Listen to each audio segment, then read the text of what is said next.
Dans cette vidéo, tu vas assister à une masterclass complète sur tout ce que tu dois savoir sur la fiscalité immobilière.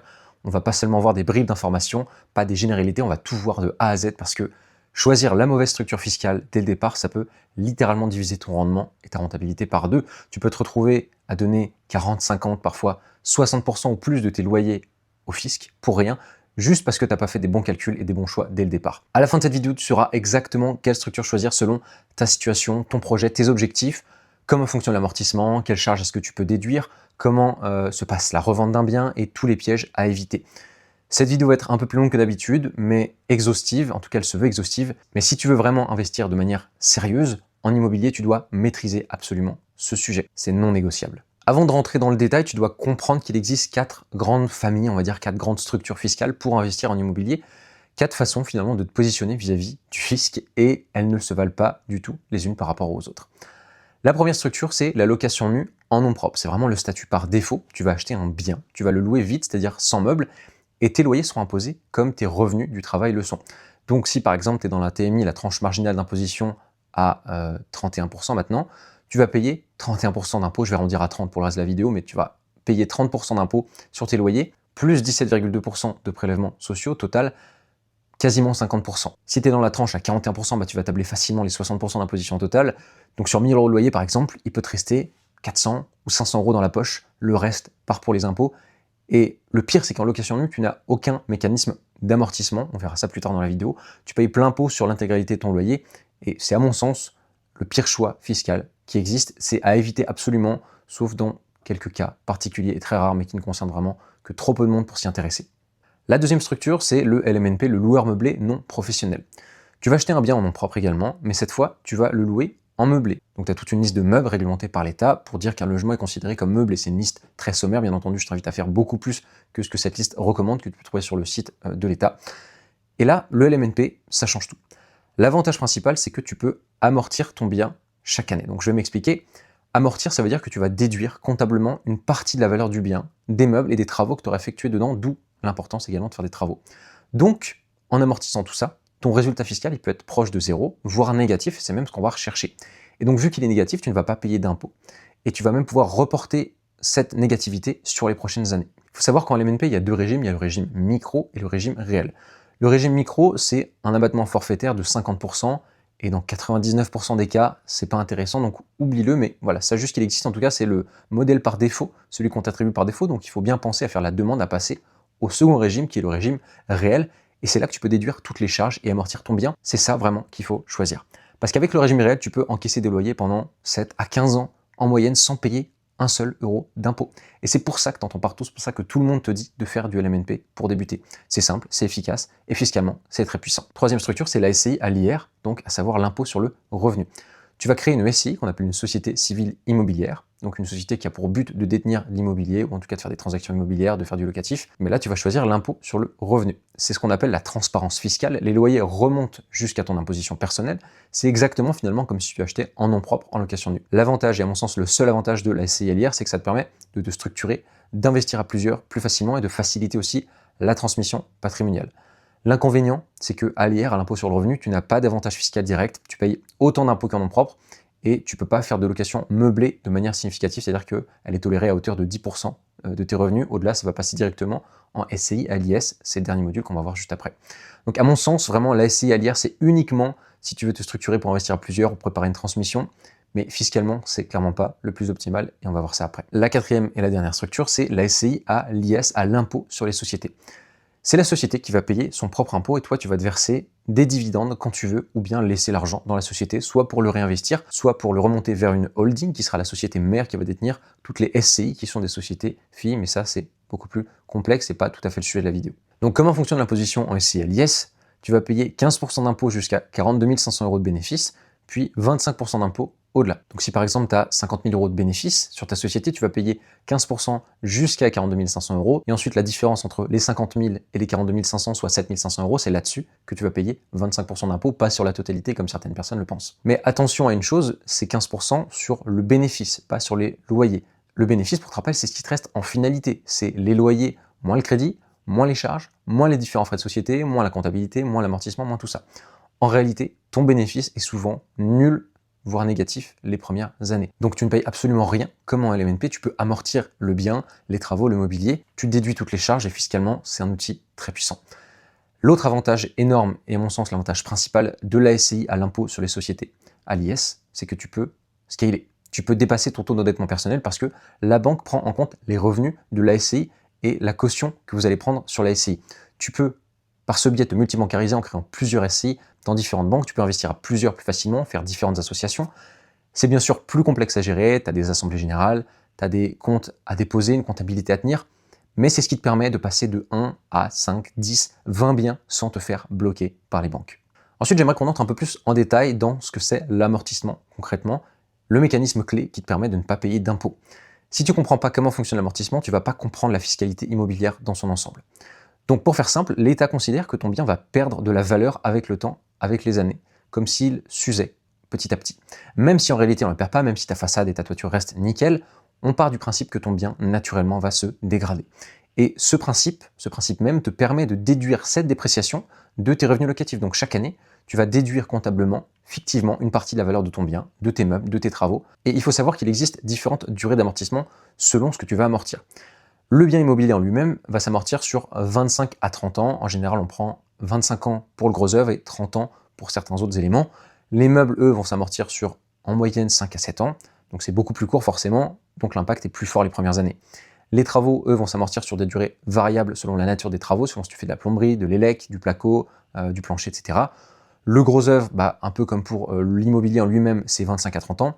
Le second œuvre, la plomberie, l'électricité, c'est 15 à 20 ans. Et tout ce qui est finition, petite œuvre, la peinture, les sols, c'est généralement entre 5 et 10 ans. Plus la durée d'amortissement est courte, plus l'impact fiscal sera fort les premières années, c'est logique. C'est pour ça que les travaux et les meubles, et louer en meublé, c'est si important quand on fait de l'immobilier, surtout au départ pour bien comprendre le mécanisme. Après, bien sûr, quand on a un gros patrimoine, on peut se permettre de faire de la location nue, par exemple parce que ça demande moins de gestion et moins de coûts et moins de frais, mais en tout cas, c'est vraiment très puissant si on veut ne pas payer d'impôts pendant longtemps. Pour ça, je vais te chiffrer un exemple concret, je vais te donner un exemple concret pour que tu puisses visualiser. Donc, dans l'exemple, tu vois que tu achètes un appartement 150 000 euros, dedans tu vas faire 30 000 euros de travaux, tu vas meubler pour 5 000 euros et tu vas louer 700 euros par mois, donc 8 400 euros par an. L'amortissement du bien sur 25 ans, tu vas faire donc 150 000 euros divisé par 25, c'est 6 000 euros par an. L'amortissement des meubles sur 7 ans, 5 000 euros divisé par 7, ça va faire environ 700 euros par an. L'amortissement des travaux, variable selon la nature, mais disons en moyenne 3 000 euros par an les premières années.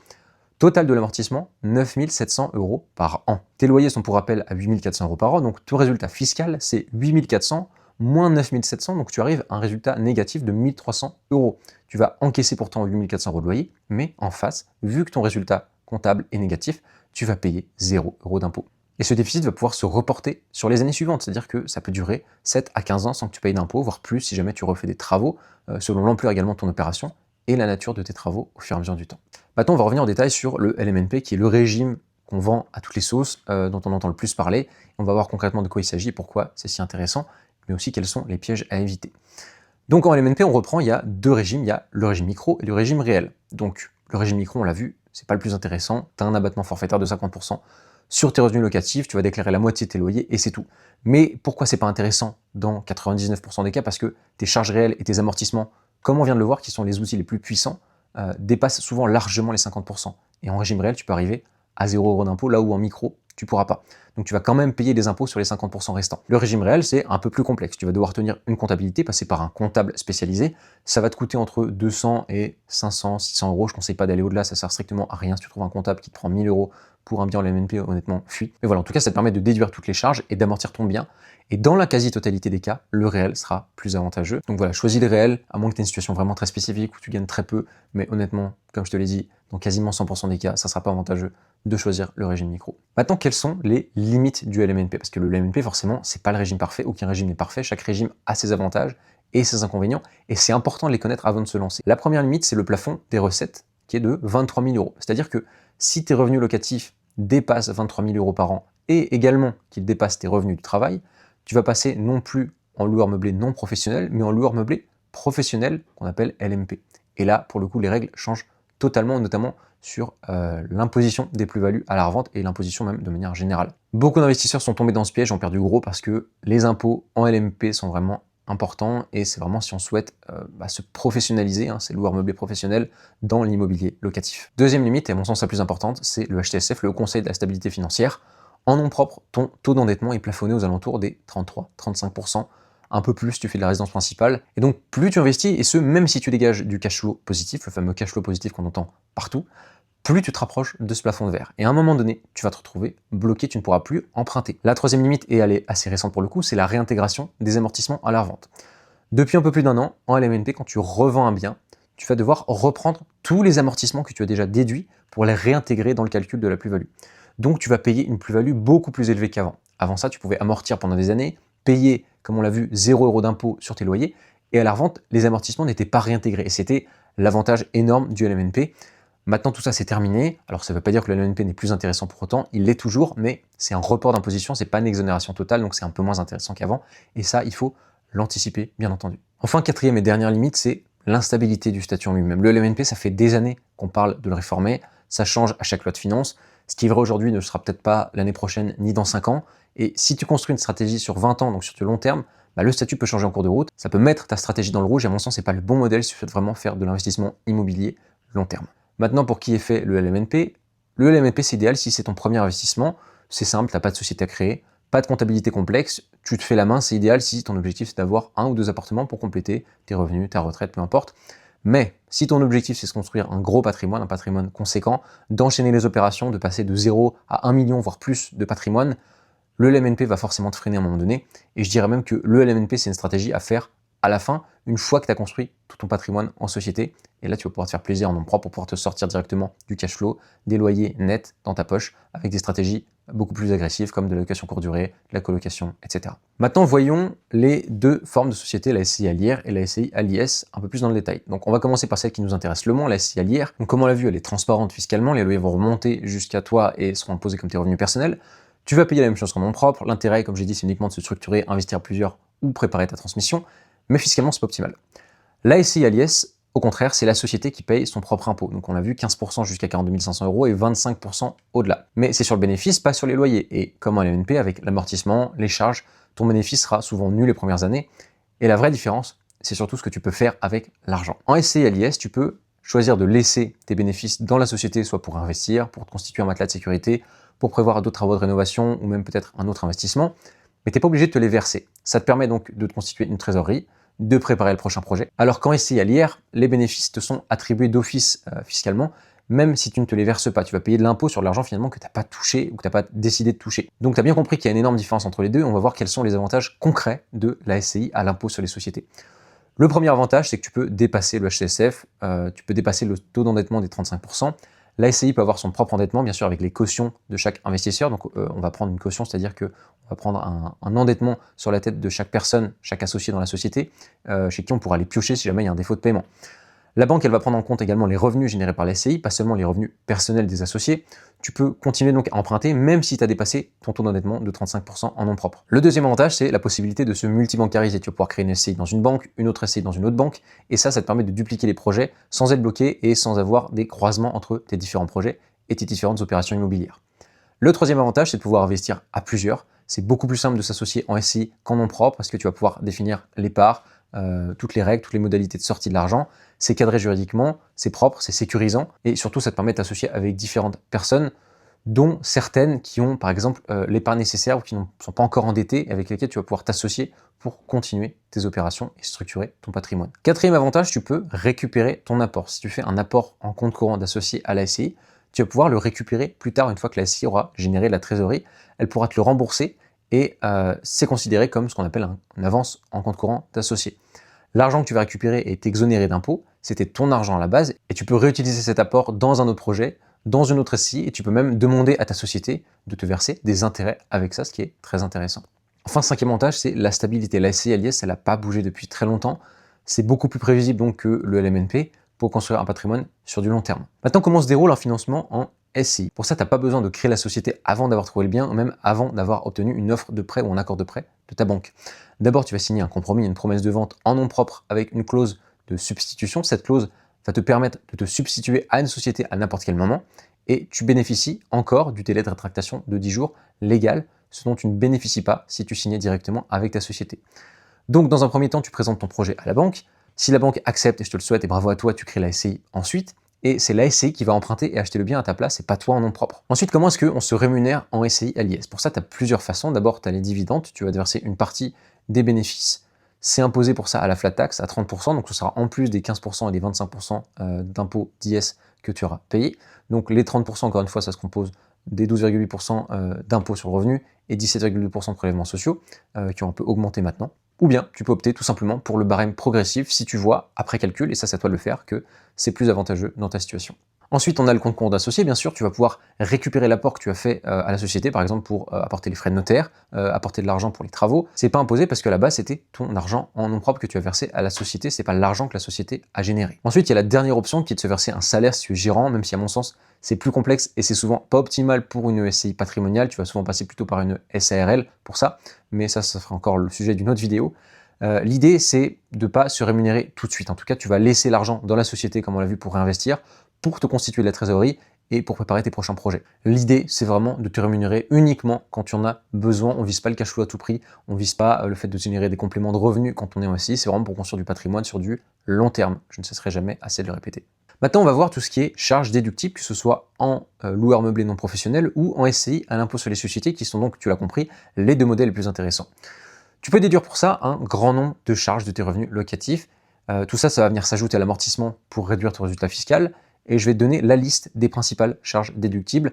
Elle n'est pas exhaustive, mais à partir du moment où tu arrives à justifier que la dépense est liée à la gestion de ton bien, à ta gestion locative, ça peut bien évidemment être déduit. Donc comme tu peux le voir, on a tout d'abord les frais de notaire. La première année, tu peux passer les frais de notaire en charge ou en amortissement. On a également les intérêts d'emprunt. Chaque mois, tu as une partie de ta mensualité qui correspond aux intérêts. Cette partie, elle est aussi déductible. Tu as les frais de comptabilité. Donc comme on l'a vu, ton comptable va te coûter entre 200 et 600 euros par an. Ça aussi, c'est déductible. Tu as les assurances, l'assurance P&O, propriétaire non occupant, l'assurance, pourquoi pas, de l'immeuble, l'assurance loyer impayé, l'assurance de prêt. Enfin, voilà, tout est déductible à partir du moment où tu arrives à le justifier. La taxe foncière, elle est entièrement déductible. Les charges de copropriété, les charges courantes sont également déductibles. Les provisions pour travaux aussi dans certains cas. Les frais de gestion, voilà, si tu passes par une agence, les frais de gestion vont être déductibles. Les travaux d'entretien et de réparation, donc tout ce qui est voilà, petite réparation, l'entretien courant de l'immeuble, des communs, etc. Ça passe en charge directement. Les travaux de rénovation, bien entendu. Les gros travaux, eux, vont passer en amortissement sur plusieurs années. Tu peux également déduire les frais kilométriques, les billets de train par exemple, si tu as besoin de faire des allers-retours entre chez toi et ton bien locatif, le téléphone, l'ordinateur également, les logiciels, si tu les utilises pour gérer ton bien, une partie déductible, les frais bancaires, les frais de tenue de compte, les frais de dossier de prêt, les honoraires divers, tout ce qui est avocat, expert, diagnostiqueur. Voilà, la clé en tout cas, comprends bien, c'est de tout garder, tout archiver, tout justifier. Et ce sera à ton comptable ensuite de faire le tri. Là, tu as la liste qui est encore une fois non exhaustive, mais ça donne quand même pas mal d'exemples pour savoir ce qui est déductible et pour te montrer aussi à quel point tu vas pouvoir passer énormément de charges et à quel point tout ça va faire en sorte de réduire ton imposition. Alors maintenant, on va voir la revente et les plus-values, parce que c'est quand même très important. À un moment donné, tu vas être amené peut-être à arbitrer, même très certainement, que ce soit vis-à-vis de ta stratégie ou même vis-à-vis de tes besoins dans ta vie quotidienne. Ça peut arriver d'avoir à arbitrer, d'avoir à revendre un bien pour X ou Y raison. On va voir tout d'abord en nom propre et en LMNP. Donc en nom propre, la plus-value est calculée de cette manière. Tu vas voir le prix de vente moins le prix d'acquisition, moins les frais, moins les travaux. Tu vas également bénéficier d'abattements pour la durée de détention, donc plus tu gardes ton bien longtemps, moins tu payes. Au bout de 22 ans, tu vas être totalement exonéré d'impôts sur la plus-value et au bout de 30 ans, tu seras exonéré des prélèvements sociaux. En LMNP, c'était pareil jusqu'à récemment, mais maintenant, comme je te le dis, les amortissements que tu as déduits sont réintégrés dans le calcul de la plus-value. Donc par exemple, si tu achètes un bien 100 000 euros, tu amortis 30 000 euros sur plusieurs années, tu vas revendre 150 000 euros. Avant, ta plus-value, elle était de 50 000 euros seulement, donc 150 000 moins les 100 000. Maintenant, ta plus-value, elle est de 80 000 euros, qui sont donc les 150 000 moins les 100 000, plus les 30 000 d'amortissement qu'on réintègre au calcul. Donc tu payes plus de plus-value à la revente, mais tu as payé zéro impôt pendant toutes les années de détention. C'est un report, encore une fois, c'est pas une exonération totale. Maintenant, SCI à l'IS, c'est un peu différent parce que la plus-value est calculée sur la valeur nette comptable du bien. La valeur nette comptable, c'est simplement le prix d'acquisition moins les amortissements déjà déduits. Donc exemple, si tu achètes 100 000 euros, que tu amortis 50 000 euros sur plusieurs années, ta valeur nette comptable, elle est de 50 000 euros. Donc si tu revends 200 000 ton bien au bout de 10 ans, admettons, ta plus-value, elle est de 150 000 euros, donc les 200 000 euros moins les 50 000 euros net comptable qu'on vient de voir. Il n'y a pas d'abattement pour durée de détention en SCI à l'IS. Donc bien entendu, vu que c'est l'IS, tu vas payer de l'impôt sur cette plus-value, 15% jusqu'à 42 500 €, 25% au-delà, toujours la même chose. Mais pendant toute la durée des détention, tu as payé beaucoup moins d'impôts déjà grâce à l'amortissement. Et avec la réintégration des amortissements en LMNP maintenant, l'écart s'est largement réduit entre les deux structures. Maintenant, est-ce qu'il vaut mieux vendre les parts de la SCI ou bien vendre le bien qui se trouve à l'intérieur? En SCI, tu as une autre option, donc c'est de vendre les parts que tu détiens dans la société au lieu de vendre le bien. Dans ce cas, tu ne vas pas payer l'impôt sur la plus-value immobilière, tu vas payer simplement la flat tax à 30-31% sur la plus-value des parts. Ça peut être plus avantageux selon les cas, c'est à calculer bien entendu avec un comptable spécialisé. L'avantage pour la personne qui achète, c'est qu'il va récupérer une société déjà en place avec son historique, ses comptes, sa trésorerie éventuellement, pour pas que ça soit bien tenu. Et tout ça, ça peut faciliter grandement la transaction. Pour la résidence principale, il y a une exonération totale. La résidence principale, c'est le seul cas où tu es totalement exonéré d'impôt sur la plus-value. Donc admettons que tu achètes ta résidence principale 100 000 €, tu fais 50 000 € de travaux dedans, tu la revends 200 000 €, et bah, les 50 000 € de plus-value sont nets dans ta poche, tu as 0 € d'impôt dessus. Et c'est à mon sens un outil, un levier incroyable pour se constituer de la trésorerie pour démarrer. Tu achètes un bien, tu le rénoves, tu habites quelques mois, un an et demi, 2 ans, tu revends et puis tu récupères ta plus-value nette et puis tu peux repartir comme ça sur un autre projet avec une base et une épargne beaucoup plus solide.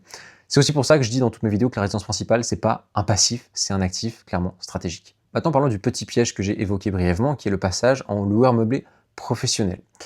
C'est un piège dans lequel beaucoup de personnes sont tombées sans s'en rendre compte, et il y a deux conditions que je vais reformuler, deux conditions cumulatives pour passer à l'MMP, et il s'agit de bien les comprendre, parce que souvent les personnes pensent qu'il y a une seule des deux conditions à remplir, alors que non, c'est bien les deux conditions. La première, c'est, je le répète, que tes revenus locatifs meublés dépassent 23 000 € par an, et la deuxième condition, c'est que tes revenus locatifs tout cumulés en meublé dépassent tes autres revenus d'activité. Donc tous tes salaires, enfin peu importe, tous tes revenus. Si et seulement si tu remplis ces deux conditions, là tu vas passer automatiquement en LMP, et là les règles, comme je te l'ai dit, changent complètement, parce qu'en LMP, tu es soumis aux cotisations sociales sur tes revenus locatifs, donc c'est environ 40%. Ça fait très mal. En plus de ça, en LMP, le régime des plus-values est différent. C'est le régime des plus-values professionnelles, pas celui des particuliers. Donc, tu n'as pas d'abattement de produits à détention. En LMNP, ton activité est considérée comme professionnelle, comme son nom l'indique. Ça peut avoir aussi des impacts sur d'autres aspects de ta situation. Par exemple, au niveau du financement bancaire, si on voit que c'est une activité professionnelle, la banque va être beaucoup plus à même de te voir comme un profil à risque. Donc il faut faire bien entendu attention à tout ça. Maintenant, comment éviter tout simplement le passage en LMNP? Reste sous le seuil des 23 000 €, ajuste tes loyers en fonction de ça si tu as peur de passer au-delà, et assure-toi que tes revenus du travail, dans tous les cas, restent supérieurs à tes revenus locatifs. Si tu vois que tu commences à t'approcher des seuils, il est peut-être temps pour toi de passer en SCI à l'IS pour tes prochains investissements. Maintenant, revenons sur la résidence principale, qui est à mon sens un super outil et qui n'est pas un outil passif comme tu as pu entendre partout. Tu as peut-être déjà entendu ça, voilà, que tu devrais d'abord investir en locatif avant d'acheter ta résidence principale. C'est une vision très américanisée des choses, popularisée par Robert Kiyosaki dans son livre Père riche, Père pauvre. En France, il faut bien comprendre que c'est très différent. Et je vais t'expliquer pourquoi la résidence principale, c'est un putain d'actif. Premièrement, chaque mensualité remboursée, c'est du patrimoine que tu construis. La part de capital de ta mensualité, elle n'est pas perdue. Il n'y a pas que les intérêts, il y a aussi le capital que tu construis. C'est de l'épargne forcée finalement. Deuxièmement, tu es exonéré d'impôt sur la plus-value. On l'a vu, tu peux acheter, rénover, revendre et récupérer de la plus-value nette dans ta poche. C'est un outil de constitution de trésorerie et d'accélération de patrimoine. Troisièmement, aux yeux des banques, être propriétaire de sa résidence principale avant d'investir en locatif, c'est un signal clair de stabilité. Ça augmente ton scoring bancaire, tu es perçu comme quelqu'un de sérieux, d'installé, de stable, comme quelqu'un qui a déjà su construire quelque chose, qui a déjà su investir. Et quatrièmement, ta résidence principale peut te servir de levier de négociation. Donc si tu as un crédit sur ta RP à un taux élevé, tu peux proposer à une autre banque de te racheter ce crédit en échange de conditions avantageuses sur ton prêt locatif. Donc non, la résidence principale, enlève-toi ça de la tête, c'est pas un passif, c'est un actif, et utilise-le comme tel et à bon escient. Maintenant, il est temps de conclure et de répondre à la question que tout le monde se pose, quelle structure choisir? Il n'y a pas de réponse universelle, ça dépend encore une fois de toi, de ta situation, de tes objectifs, de ce que tu veux faire grâce à l'immobilier, de ton ambition, mais je vais quand même te donner une grille de décision simple pour que tu puisses choisir. Bien sûr, c'est à toi d'entrer dans le détail pour comprendre ce qui est le plus adapté à ta situation. Donc, si c'est ton tout premier investissement et que tu veux te faire la main, le LMNP au régime réel, c'est simple, tu n'as pas de société à créer, pas de comptabilité complexe, tu apprends les bases, tu te fais la main et fiscalement, c'est déjà très puissant grâce aux amortissements. 0 € d'impôt pendant plusieurs années, comme on l'a vu. Si ton objectif, c'est aussi de faire 1 ou 2 appartements pour compléter ta retraite, pour te générer des compléments de revenus, le LMNP, c'est tout à fait OK, ça suffit largement. Pas besoin de te compliquer la vie avec une société. Si au contraire, tu veux te construire un patrimoine important, scaler, enchaîner les opérations, là, tout de suite, SCI à l'IS, C'est plus complexe, mais c'est ce qui te permet d'aller loin. C'est comme ça, c'est les règles du jeu, il faut savoir jouer avec les règles. Ça te permet de dépasser ton taux d'endettement, de contourner les règles du HCSF, de te multibancariser, d'investir à plusieurs. Et c'est beaucoup plus simple de cadrer les choses, dans tous les cas, juridiquement, en société, qu'en indivision en nom propre. Également, si tu veux préparer ta transmission pour tes enfants, la SCI, c'est capital. Tu peux donner des parts de SCI à tes enfants, bénéficier d'abattements, organiser la transmission de ton patrimoine avec du démembrement. C'est vraiment très intéressant de ce point de vue-là.